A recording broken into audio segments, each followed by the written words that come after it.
Okay. You should have just had that notification. So welcome everybody. I'm Bethany Gaunt, Associate Director of the Sir Martin Gilbert Learning Centre, which was established in memory of the late British historian. Sir Martin was the official biographer of Sir Winston Churchill and published a staggering 88 books on 20th century history, including the First and Second World Wars, the Holocaust, the history of Israel, and the history of the modern Jewish experience. Since I joined the Sir Martin Gilbert Learning Centre, I've received countless emails and messages from people who have learned about history through Sir Martin's works, and I'm excited that we'll be doing just that this evening on the 80th anniversary of the bombing of Pearl Harbor. Sir Martin had a particular gift for bringing history alive to his audiences, and the Centre's aim is to bring the finest historical research to a broad, non-academic public and make history accessible and engaging. We offer a wide selection of talks and courses across the year on the subject Sir Martin spent his life exploring. If you haven't already, please do join our mailing list so that we can let you know about our forthcoming events. I'll pop a link in the chat in just a minute so that you can sign up. We are a charity, so we are grateful for any donations you might want to make. It's now easy to donate on our website. For tonight's talk, I'm thrilled to welcome Lady Esther Gilbert, who is joining us from Canada. Esther is, as many of you will know, Sir Martin's widow, and she founded the centre together with Sir Harry Solomon, our Chair of Trustees. Esther came to Sir Martin through his writing, helped him for a number of years, and works tirelessly to keep his books available and his legacy alive. She redesigned his website and writes monthly e-newsletters that focus on his work and approach. I'll also add the link to her website in the chat, and you can visit the site to subscribe to her newsletter or to contact Esther directly. Today, Esther will be presenting a series of readings from Sir Martin's books that offer insights into the bombing of Pearl Harbor, which took place 80 years ago today. She will speak for about 45 minutes, after which we'll have time for some questions. And in the interest of time, I'd ask you to post your questions in the chat or message me with them directly. So without further ado, Esther, I will ask you to unmute and over to you. Thank you, Bethany, and welcome. Whenever anyone is interviewed in front of their bookshelves, I always look to see what's there and whether there are any Martin Gilbert books there. So I will admit right now that the books behind me are some of the 88 books that he wrote. December 7 was termed by President Roosevelt as the day that will live in infamy. Here it is 80 years on, and maybe we've forgotten what exactly happened on that day, what led up to it, and its immediate effect. I'd like to present a few readings from my favorite author and some of what he wrote about the 7th of December, 1941. We'll start with if I can find the right page. This is December 6th, the day before, and it's from Martin's book, The History of the 20th Century, Volume 2. On the morning of December 6th, the day on which Hitler was forced to accept that Moscow was not about to fall, a secret committee met in Washington, charged with ascertaining within the next 3 months whether the United States would be able to produce an atom bomb. That day, also in Washington, a member of the United States Navy's cryptographic department, Dorothy Edgers, translated an intercepted secret Japanese diplomatic message that had been sent 4 days earlier from Tokyo to the Japanese Consul General in Hawaii. The message asked the Consul General to send regular reports on all shipping movements, berthing positions, and torpedo netting at Pearl Harbor. Alarmed by what she read, Dorothy Edgers translated 3 more messages that had been decrypted. All contained similar questions. That afternoon, she took her translations to the head of the translation department. He read them, made a few minor criticisms of her translation, and told her, "We'll get back to this on Monday." The Monday in question was December 8. By then, it did not need an intelligence analyst to be shown the messages. On Sunday, December 7, a total of 366 Japanese bombers and fighters brought by aircraft carriers 3,500 miles across the Pacific attacked the United States warships at anchor in Pearl Harbor. 4 American battleships were blown up or sank where they lay at anchor. 4 more were damaged. 11 other warships were sunk or disabled. The airfields at Pearl Harbor were also attacked, and 188 American aircraft destroyed on the ground. In all, in the course of that sudden, unexpected whirlwind attack, 2,403 Americans were killed. 68 of them were civilians, and 2,008 of them were sailors, of whom 1,777 were on the battleship Arizona. The Army lost 218 men and the Marines 109. With Roosevelt's concurrence, the full extent of the destruction was withheld from the American newspapers. There had also been Japanese air attacks during December 7 on United States airfields in the Philippines, where 86 of the 160 American aircraft on Luzon had been destroyed, and on the main British airfield in Hong Kong, where all but one of the aircraft lined up on the tarmac were likewise destroyed. In a Japanese bombing raid on Singapore, 61 civilians were killed. The airfields of 3 other United States island possessions, Guam, Midway, and Wake, were also bombed. Bataan, the northernmost island of the Philippines, was occupied by Japanese amphibious forces.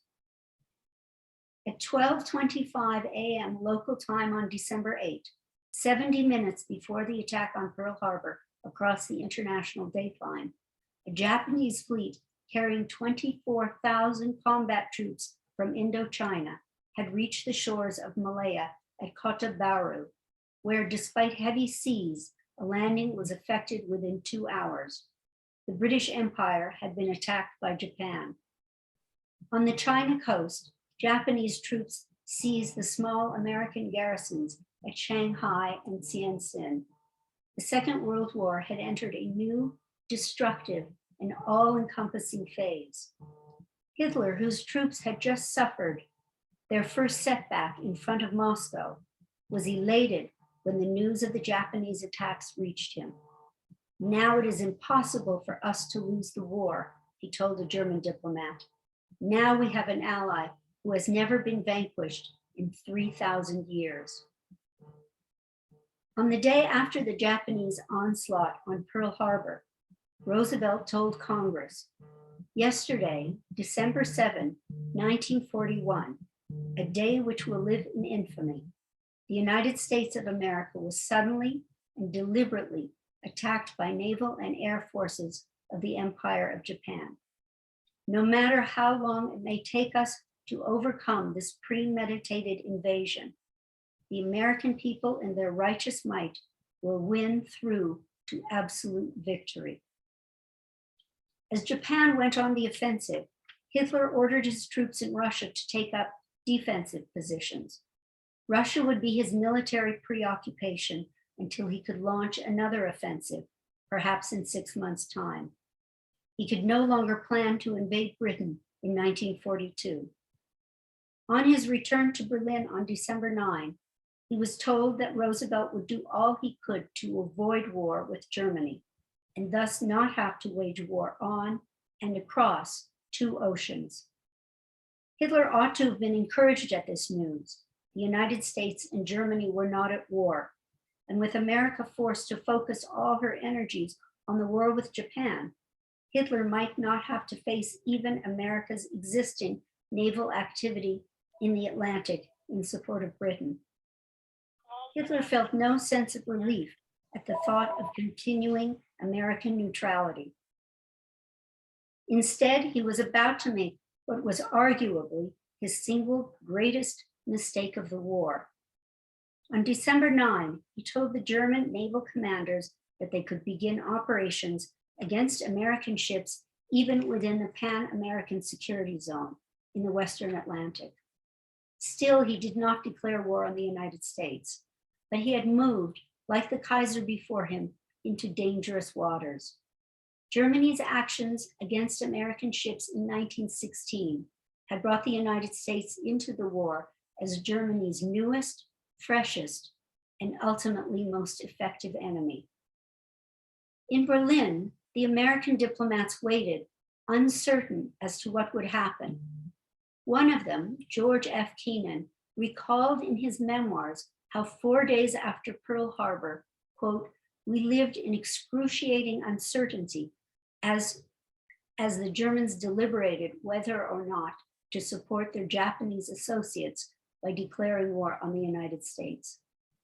Realizing that they would look like fools if the declaration of war did not come, but also realizing that we would appear as worse than fools if it did come, and we'd fail to take this step, we burned our codes and our classified correspondence during the night from Tuesday to Wednesday." On Thursday, December 11, von Ribbentrop, the German foreign minister, summoned Leland Morris, the American chargé d'affaires in Berlin, to the German foreign ministry. It was a fateful encounter. Ribbentrop read out to Morris the German declaration of war on the United States. He then shouted at the American diplomat, "Your president has wanted this war, now he has it."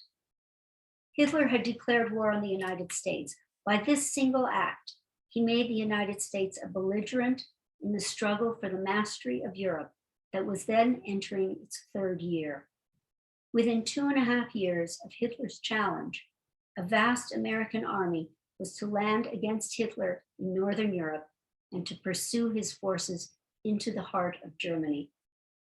In declaring war on the United States, Hitler, so close to victory over Russia, and yet having that victory temporarily denied him, did not wish to be seen to stand aside in what he was convinced would be Japan's victorious confrontation with the United States.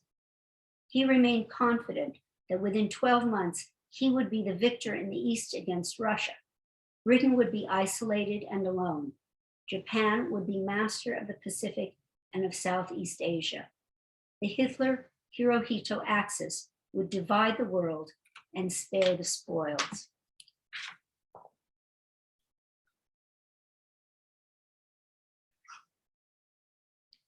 How did Winston Churchill get the news of the bombing at Pearl Harbor? Let us join the Prime Minister at Chequers, his country retreat, for lunch from Churchill and America. On December 7, 1941, Churchill was spending the weekend at Chequers. By 1 o'clock, all but one of his luncheon guests had arrived. The missing guest was the American ambassador, Gil Winant. When I reached Chequers, Winant later recalled, the Prime Minister was walking up and down outside the entrance door. The others had gone into lunch 20 minutes before. He asked me if I thought there was going to be war with Japan, and I answered yes. With unusual vehemence, he turned to me and said, "If they declare war on you, we shall declare war on them within the hour." Churchill then asked Winant whether if Japan declared war on Britain, the United States would declare war on Japan. "I can't answer that, Prime Minister," Winant replied. "Only the Congress has the right to declare war under the United States Constitution." Winant's account continued. He did not say anything for a minute, but I knew what was on his mind. He must have realized that if Japan attacked Siam or British territory, it would force Great Britain into an Asiatic war and leave us out of the war. He knew in that moment that his country might be, quote, hanging on one turn of pitch and toss. Nevertheless, he turned to me with the charm of manner that I saw so often in difficult moments and said, "We are late, you know. You get washed and we'll go into lunch together." Churchill's nightmare was that Britain would be at war with Japan and the United States would not. A Japanese attack on the principal British possessions in the Far East, Hong Kong, Malaya, or Burma, would not automatically bring the United States into war against Japan. If prudent, Japan would avoid attacking the United States and overrun the British territories without American intervention. Britain would be without a war-making American ally in either the Far East or Europe. Then, on the morning of December 7 in London, late evening of December 6 in Washington, Churchill learned that Roosevelt was finally prepared to announce publicly what Churchill had so desperately wanted, that the United States would regard it as a hostile act against the United States if Japan were to invade British possessions in the Far East. This new American commitment was to be announced publicly by Roosevelt on Wednesday, December 10. This is an immense relief, Churchill telegraphed to the Commander-in-Chief Middle East. As I long dreaded being at war with Japan without or before the United States. Churchill added, now I think it's all right. Early on the morning of December 7, Hawaii time, Japanese carrier-borne aircraft attacked the United States fleet at Pearl Harbor. 4 American battleships were destroyed. 2,000 American servicemen were killed. It was early evening on December 8 in Britain. Churchill was dining at Chequers with Harriman and Winant. I turned on my small wireless set shortly after the 9 o'clock news had begun, Churchill later wrote. There were a number of items about the fighting on the Russian front and on the British front in Libya, at the end of which were some few sentences were spoken regarding an attack by the Japanese on American shipping at Hawaii, and also Japanese attacks on British vessels in the Dutch East Indies. There then followed, Churchill remembered, quote, a statement that after the news, Mr. Somebody would make a commentary and that the Brains Trust program would then begin, or something like this. I did not personally sustain any direct impression, but Averill said there was something about the Japanese attacking the Americans, and in spite of being tired and resting, we all sat up. At that moment, Churchill's valet, Sawyers, who had likewise been listening to the news, came into the room. It's quite true, he said. We heard it ourselves, outside. The Japanese have attacked the Americans. Winant later recalled the ensuing scene. We looked at one another incredulously. Then Churchill jumped to his feet and started for the door with the announcement, we shall declare war on Japan. Winant added, there's nothing half-hearted or unpositive about Churchill, certainly not when he is on the move. Without ceremony, I too left the table and followed him out of the room.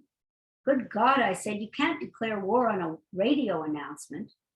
He stopped and looked at me half seriously, half quizzically, and then said quietly, what shall I do? The question was not asked because he needed me to tell him what to do, but as a courtesy to the representative of the country attacked. I said, I will call up the president by telephone and ask him what the facts are. And he added, and I shall talk with him too. A telephone call was put through to the White House. Winant told the president that he had a friend with him who wanted to speak to the president. Winant added, you will know who it is as soon as you hear his voice. Churchill then asked, Mr. President, what is this about Japan? It's quite true, Roosevelt replied. They have attacked us at Pearl Harbor. We are all in the same boat now. Roosevelt told Churchill that he was going to ask Congress the next day, quote, to declare a state of open hostility. Churchill asked what the president wanted him to do about Britain's declaration of war on Japan. This, Churchill said, would follow the president's, quote, within the hour. It was not the United States alone whose territory had been attacked by Japan.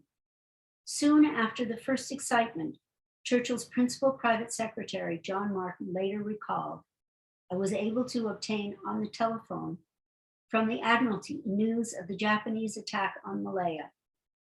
Britain and the United States had been attacked simultaneously by the same enemy.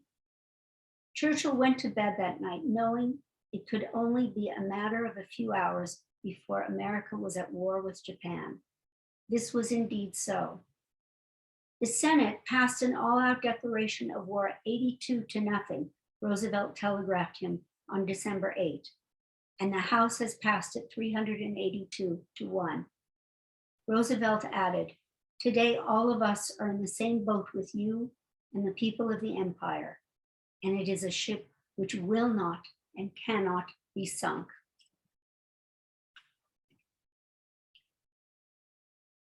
What intelligence was known and how was it acted upon?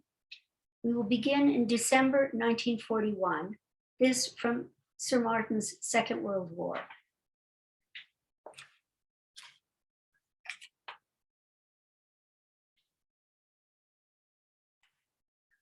On January 27, a secret gathering of senior British and American officers met in Washington, authorized by Churchill and Roosevelt, to determine, quote, "the best methods by which the armed forces of the United States and the British Commonwealth with its present allies could defeat Germany and the powers allied with her, should the United States be compelled to resort to war."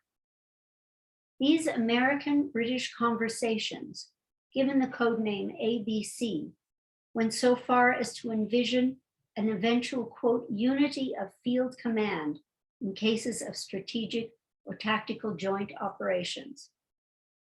One area of joint operations did not have to wait until the United States entered the war. Even as the Washington talks continued, and as a direct result of them, 6 Americans, including Major Abraham Sinkoff and Captain Leo Roston from the Signals Intelligence Service, were crossing the Atlantic with a precious cargo, a purple machine, the Japanese equivalent of the German Enigma. On this machine, the Americans and now the British could read a series of the most secret Japanese diplomatic, consular, naval, and merchant shipping messages. As with the Enigma messages, those received on the purple machine were decrypted at Bletchley. 2 further code-breaking successes were achieved at Bletchley that winter within the Enigma system. First, the breaking of the hand cipher of the German Secret Service, the Abwehr, and then of the Enigma key used by the German railways for their own most secret military transport communications. The Germans had no equivalent success to match the Anglo-American code-breaking triumphs of the Enigma and purple machines.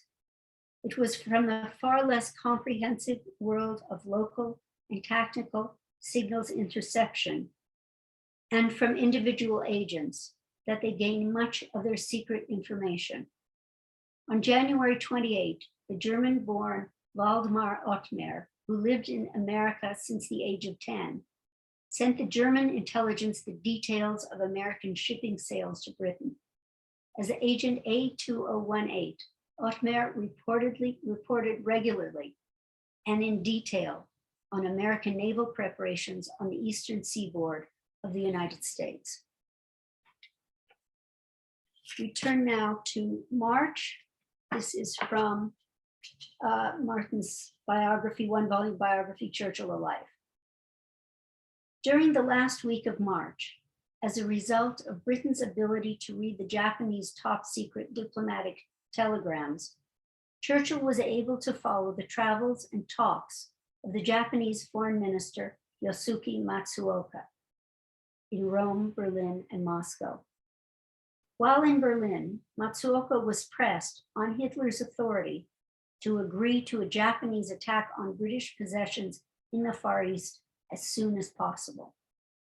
An attack on Singapore, he was told, would be a decisive factor in the, quote, "speedy overthrow of England."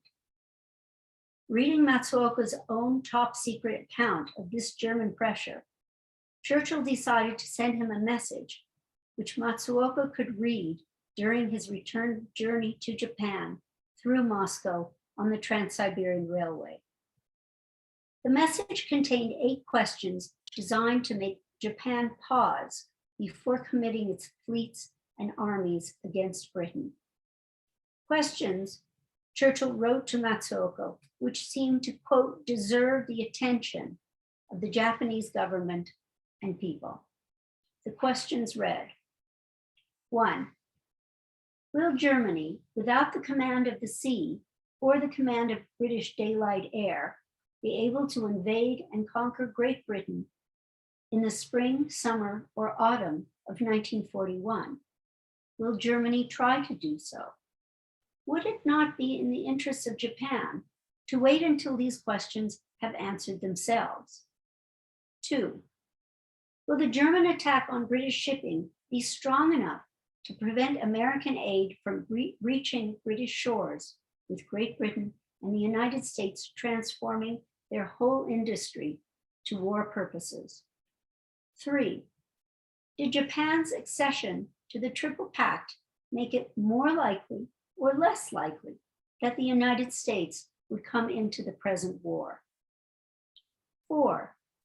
If the United States entered the war at the side of Great Britain and Japan ranged herself with the Axis powers, would not the naval superiority of the two English-speaking nations enable them to dispose of the Axis powers in Europe before turning their united strength upon Japan? 5. Is Italy a strength or a burden to Germany? Is the Italian fleet as good at sea as it is on paper? Is it as good on paper as it used to be? 6. Will the British Air Force be stronger than the German Air Force before the end of 1941 and far stronger before the end of 1942? 7. Will the many countries which are being held down by the German army and Gestapo learn to like the Germans more, or will they like them less as the years pass by? 8. Is it true that the production of steel in the United States during 1941 will be 75 million tons, and in Great Britain about 12.5, making a total of nearly 90 million tons? If Germany should happen to be defeated, as she was the last time, would not the 7 million ton steel production of Japan be inadequate for a single-handed war? From the answers to these questions, Churchill added, may spring the avoidance by Japan of a serious catastrophe and a marked improvement in the relations between Japan and the two great powers of the West. As an added inducement to caution, Sir Charles Portal had already given instructions. He told Churchill, quote, that a heavy attack should be made on Berlin on the night we expect Matsuoka to be there. Churchill was under no illusions about Japanese intentions. Let me have a report, he minuted to Ismay a month later, on the efficiency of the gunners and personnel managing the 15-inch batteries and searchlights at Singapore. Were they, he asked, fitted with radar? The defenses at Singapore were to be made efficient, but no new forces were to be sent out and no fighter aircraft could be spared. This was made clear by the Defense Committee in answer to an Australian request for the immediate dispatch of British naval and air reinforcements to Singapore.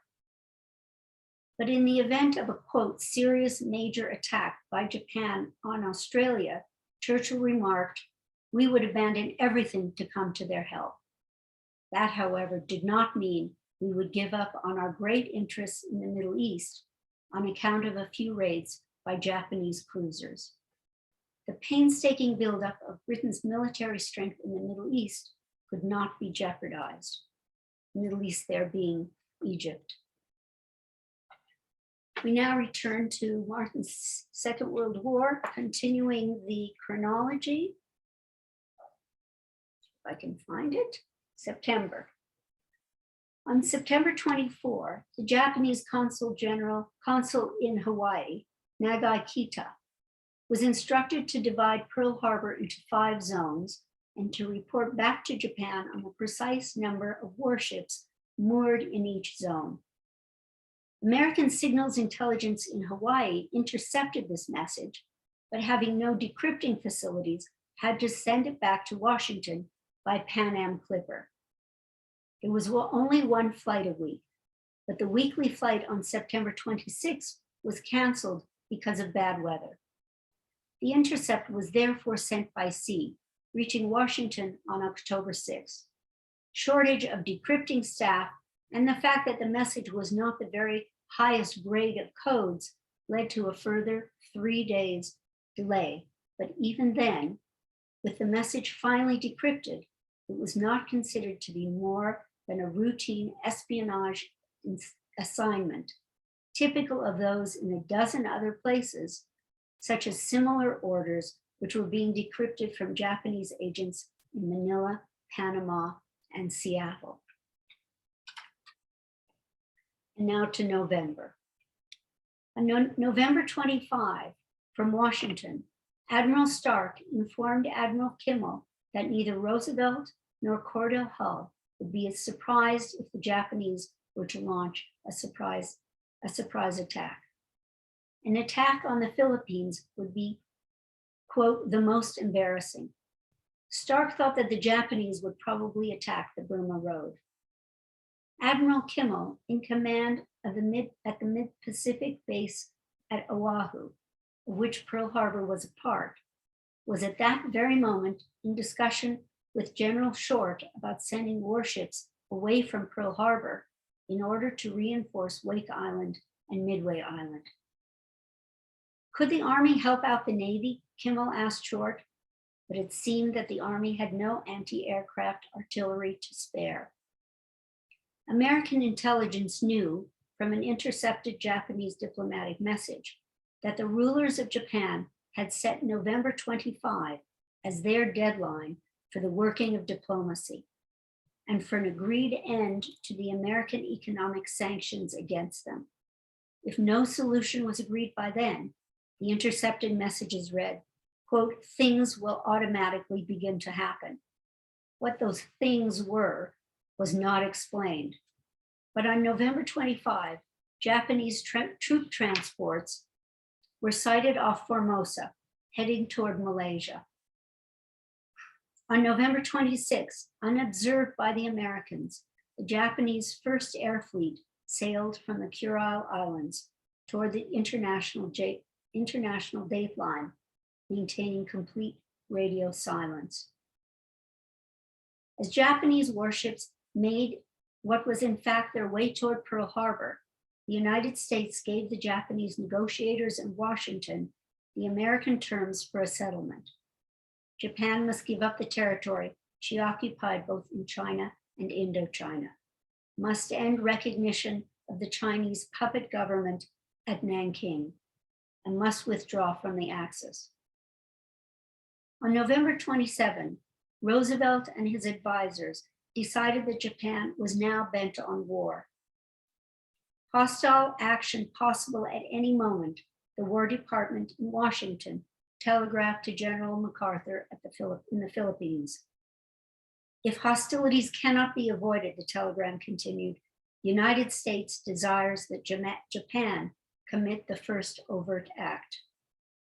That same day, Admiral Stark, Chief of Naval Operations in the United States Supreme Command, sent to all the commanders of the American, Asian, and Pacific fleets a warning of state of war.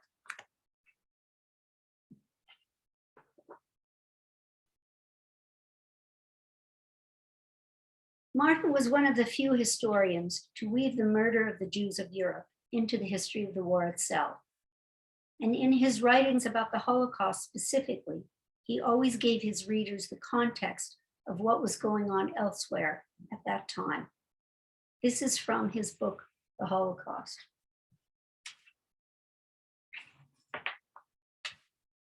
On 3 September 1941, at Auschwitz main camp, hitherto used principally for the imprisonment and torture of Polish opponents of Nazism, an experiment had been carried out against 600 Soviet prisoners of war and 300 Jews, brought specially to the camp. There in the cellar of Block 11, a gas called Cyclone B, prussic acid, initially in crystal form, was used to murder the chosen victims. The experiment was judged a success. At Buchenwald, Dr. Menneke had continued with his own experiment. On our second batch, he wrote to his wife Matilda on November 25 from the Zoom Elephant Hotel in nearby Weimar, consisted of 1,200 Jews who do not have to be examined. For them, it was enough to pull from their files the reasons for their arrest and write them down on the questionnaires. 5 days after Dr. Menneke's second experimental selection at Buchenwald, Reinhard Heydrich decided that, considering, quote, the enormous importance which had to be given to these questions, and in the interest of achieving the same point of view by the central agencies concerned with the remaining work connected with the final solution, that a joint conversation should be held by all concerned. Such a discussion was especially needed, he wrote on November 29, quote, since Jews have been undergoing evacuation in continuous transports from the Reich territory, including Bohemia and Moravia, to the east since 15 October 1941. Heydrich's conference was called for 2 January 1942. Before it met, one further experiment was to be tried near the remote Polish village of Chełmno. There, on the evening of 7 December 1941, 700 Jews arrived in lorries. They had come from the nearby town of Kolo, having been told that they were being taken to a railway station at Barlogi, 10 kilometers from Kolo, and thence to work in the east.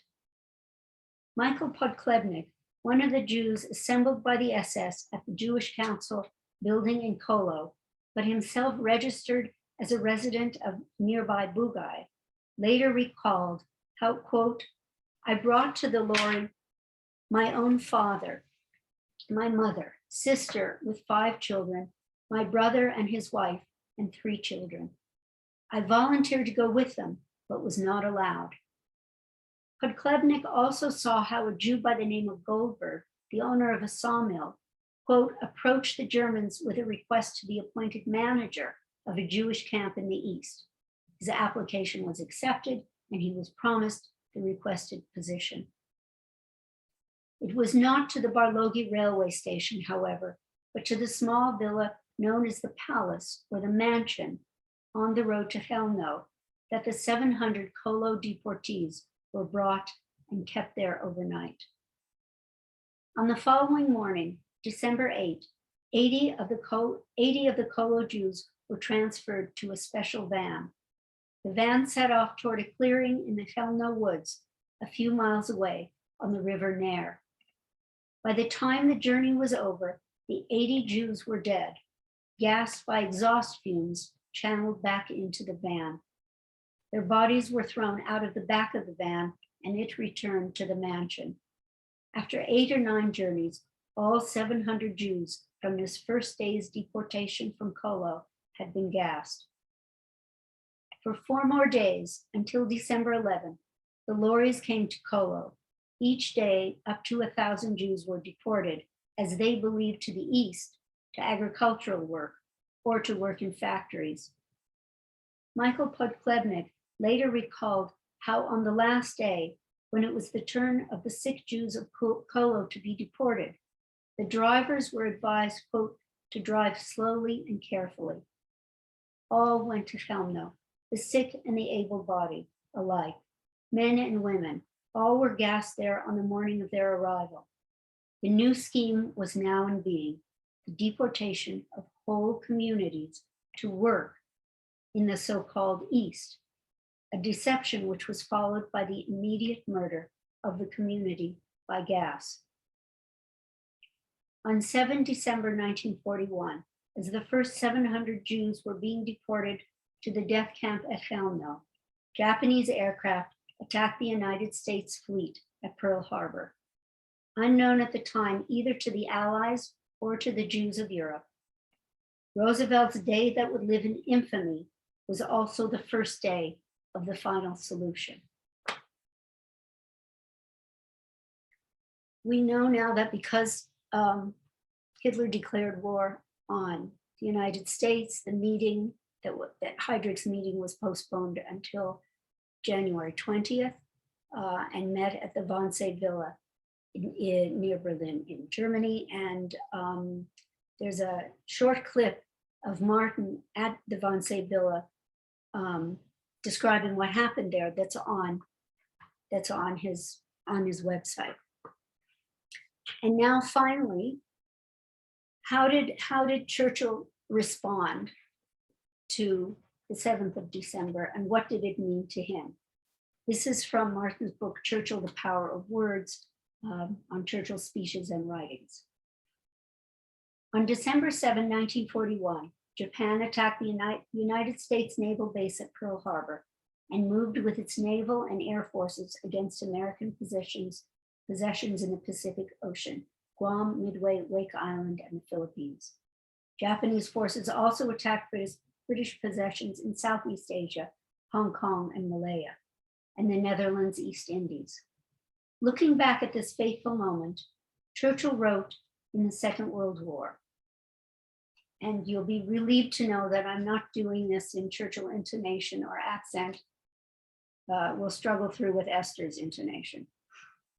No American will think it wrong of me if I proclaim that to have the United States on our side was to me the greatest joy. I could not foretell the course of events. I do not pretend to have measured accurately the martial might of Japan, but now at this very moment, I knew the United States was in the war up to the neck and into the death. So we had won after all. Yes, after Dunkirk, after the fall of France, after the horrible episode of Oran, after the threat of invasion, when apart from the air and the Navy, we were an almost unarmed people. After the deadly struggle of the U-boat war, the first battle of the Atlantic, gained by a hand's breadth, after 17 months of lonely fighting and 19 months of my responsibility in dire stress, we had won the war. England would live. Britain would live. The Commonwealth of Nations and the Empire would live. How long the war would last, or in what fashion it would end, no man could tell, nor did I at this moment care. Once again in our Long Island history, we should emerge, however mauled or mutilated, safe and victorious. We should not be wiped out. Our history would not come to an end. We might not even have to die as individuals. Hitler's fate was sealed. Mussolini's fate was sealed. As for the Japanese, they would be ground to powder. All the rest was merely the proper application of overwhelming force. The British Empire, the Soviet Union, and now the United States, bound together with every scrap of their life and strength, were, according to my lights, twice or even thrice the force of their antagonists. No doubt it would take a long time. I expected terrible forfeits in the East, but all this would be merely a passing phase. United, we would subdue everybody else in the world. Many disasters, immeasurable cost and tribulation lay ahead, but there was no more doubt about the end. Silly people, and there were many, not only in enemy countries, might discount the force of the United States. Some said they were soft, others that they would never be united. They would fool around at a distance. They would never come to grips. They would never stand bloodletting. Their democracy and their system of recurrent elections would paralyze their war effort. They would be just a vague blur on the horizon to friend or foe. Now we should see the weakness of this numerous but remote, wealthy, and talkative people.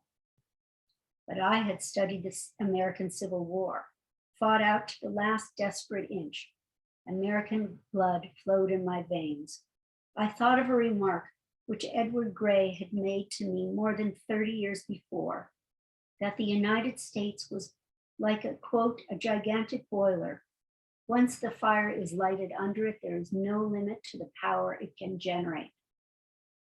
Being saturated and satiated with emotion and sensation, I went to bed and slept the sleep of the saved and thankful.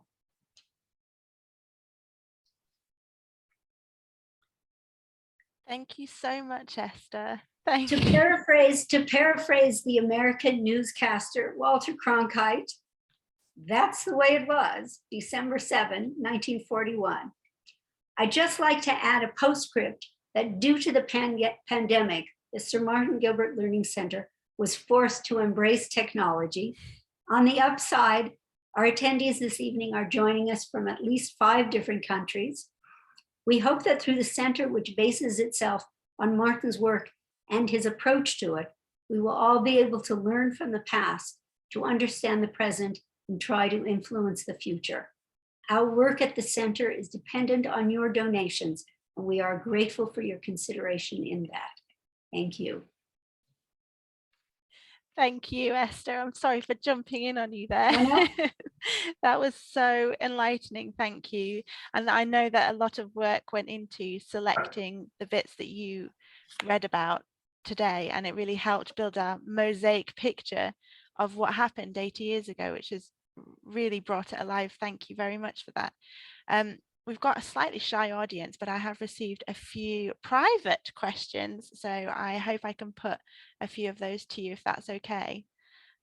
One is a good way to start, actually, because it does refer to a bit to the format of tonight, where you've selected readings on a specific event in history from a number of Sir Martin's books. So the question is, when Sir Martin was preparing to write a wide-ranging book, what was his methodology?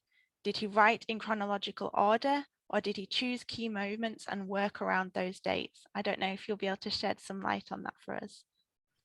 He was a great believer in chronology and context and going to the sources.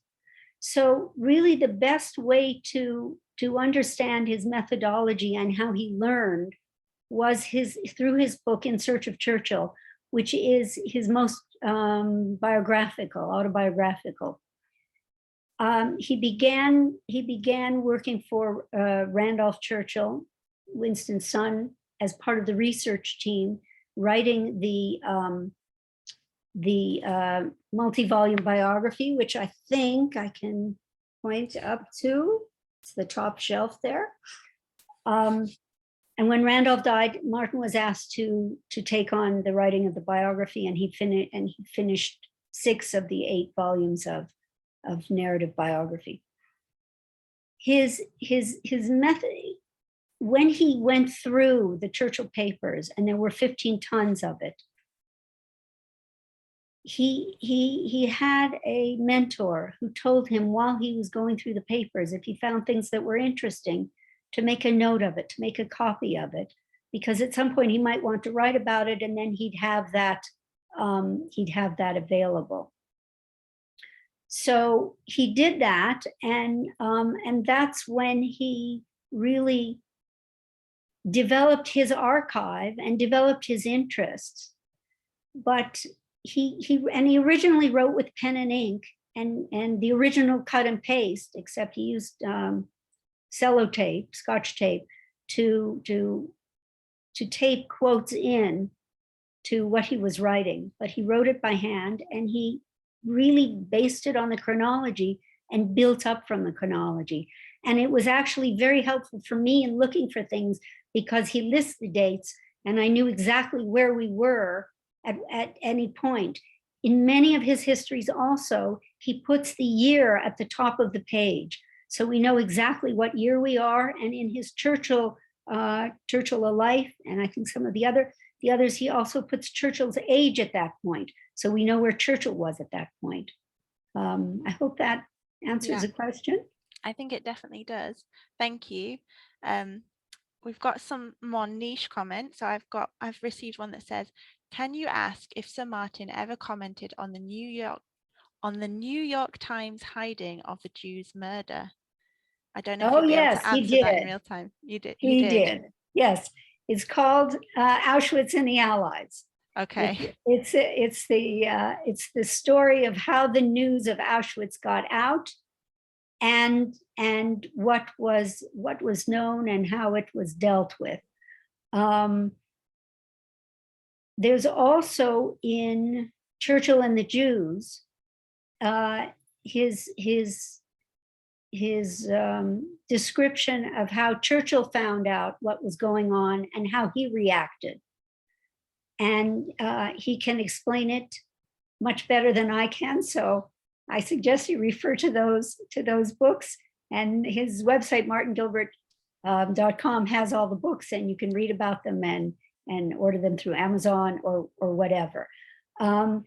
He wrote a lot about the Holocaust and how the news got out, and how it was and what the reaction was. And also, in the piece that I read, we can see how the German deception was so powerful that people thought they were going, when they boarded the trains, or in the case of the Chelmno lorries, they thought they were going to a work camp. And instead they didn't make it to the next day. The German deception was really all encompassing, that and the iron fist of their control. So there wasn't really a lot of choice other than to follow what they were doing and hope for the best, which wasn't the best in many cases. Yeah, absolutely. So Richard has asked, how quickly did the first open shipments of US material begin to arrive in Britain after December 7th? Ah, that would be Churchill in America. I'm just going to take a moment to tell my favorite story. And it's a story of a rabbi in Eastern Europe who was traveling from town to town and giving his lecture. And his driver was the only one with him. And his driver said to him at one point, "Rabbi, I've been to all of your lectures every day, and I would so like to give one." So they switched clothes. The rabbi took the driver's cap and his coat, and the driver took the rabbi's hat and his coat, and the driver went in and gave the next lecture. And he was asked a question, and he didn't know the answer. So he said, "That question is so easy that even my driver could answer it." So in fact, his driver, who's really the rabbi, answers it. So when the answer to that, to be fair to what's really true, would be to consult Churchill in America. And I hope I'm not passing the buck, but it's No, I don't think you are. I know my limits, and my limits are not what this is. Well, we're certainly very grateful to you for pointing us in the right direction, where there's a lot of books to choose from, so we need a bit of guidance in selecting the right one. I've got two questions here that are both asking essentially the same thing, so I'll read one out. Churchill seems to have been so very confident in the outcome once the United States entered the war. In light of his thinking, why would Hitler declare war on the US rather than allow Japan to battle the US while Germany battled Russia? So basically, we're being asked, and in a private message to me as well, why did Germany declare war on the US? That's a big question. No, I think it comes down to ego and power. And as Martin described, Hitler didn't want to be left out. He felt that Japan had never been conquered in 3,000 years, and he wanted to be part of the conquering powers. And maybe he felt a bit threatened because the Japanese attack had been so successful, and he felt he wanted to get involved also. So I think it was, as Martin describes, his single greatest mistake. maybe invading the Soviet Union was also a mistake, as it turned out, with Britain and America's help in keeping the Soviet Union fighting and going. But I think Hitler just didn't want to be losing out on the spoils of the war, and he thought he and the Axis powers would be successful. And Churchill's last piece was written years after, so there is that perspective that Japan would be ground to powder. At the time, I think that things were much more uncertain, but it was a huge, immense relief to have America involved in the war and on the side of Britain. Absolutely. I think I'm going to choose, I've got a few coming into my private messages. I'm going to choose one to finish with. I'm sorry, because it is another very big open question that I know there's a lot of historical debate about, but maybe it's an interesting one to finish with. It is, were any of the Allied parties at all motivated by wanting to end the murderous destruction taking place in the camps, or was this a secondary priority or merely a consequence of the outcome? It's really in Auschwitz and the Allies, Martin's book. I think, and from Churchill and the Jews, Churchill was very keen to do everything he could, but the Soviet Union was not being helpful in terms of allowing the planes from Italy to Allied planes from Italy to refuel, which would have extended their bombing range, and Roosevelt, I don't know, in Auschwitz and the Allies, Martin describes meeting with John McCloy, who was head of the American bombing. And it was the Americans who were bombing during the day and the British at night. And McCloy did not feel that he wanted to take aircraft away from other strategic locations to bomb Auschwitz, and whether it would have helped or not is hard to know. I think individually there were people who were for and against, but in general, the feeling was Europe is in a mess and we have to end this war as soon as possible and put everything toward that. And that would be the best way to help everyone. I guess we'll never know, but read Auschwitz and the Allies. Mm-hmm.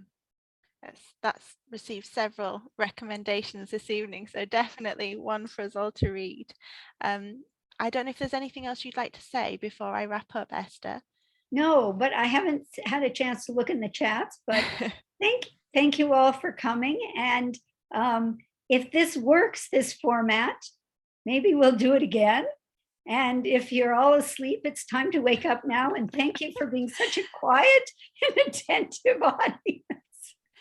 Yeah, absolutely. I would echo what Esther's just said. This is a new format for us, kindly suggested by Esther, where we've heard readings from Sir Martin's work about a specific event. We hope you liked it. I'll be sending out a survey shortly, so do let us know your thoughts, and we can schedule some more if you do. There's some really nice feedback in the chat, so that's great. This was our last event of 2021. So thank you very much for joining us this year, and we are looking forward to welcoming you to some of our events next year. Thank you very much, and thank you, Esther. Goodbye, everyone. Bye-bye.